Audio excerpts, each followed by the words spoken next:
So here we have some takoyaki, guys, and some inihaw. So there are a lot of food, guys, here, where you can freely choose whatever you want to eat. And they also have a different kinds of drinks or beverage that you can enjoy. So here are the people around here.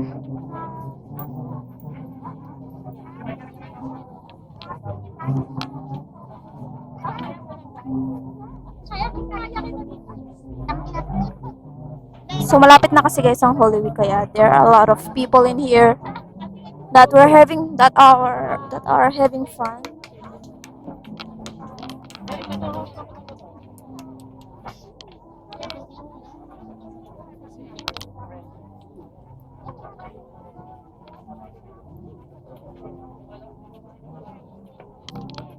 Ano gusto mo kainin, Kyle?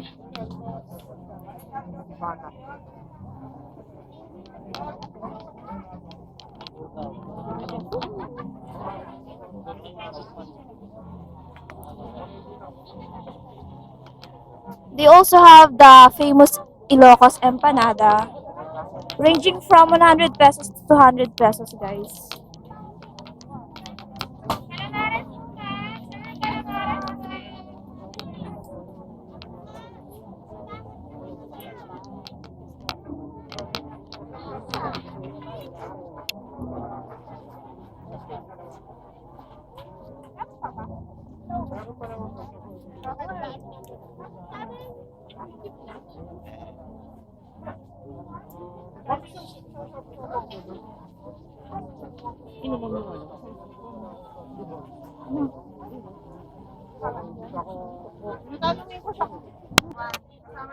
So, here in the ramen U,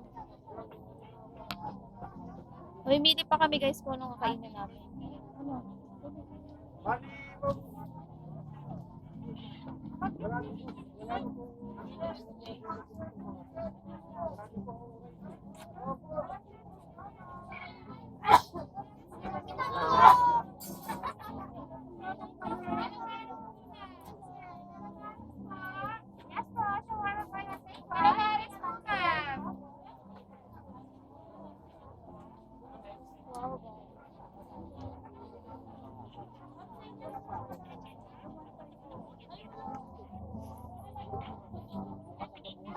Wow.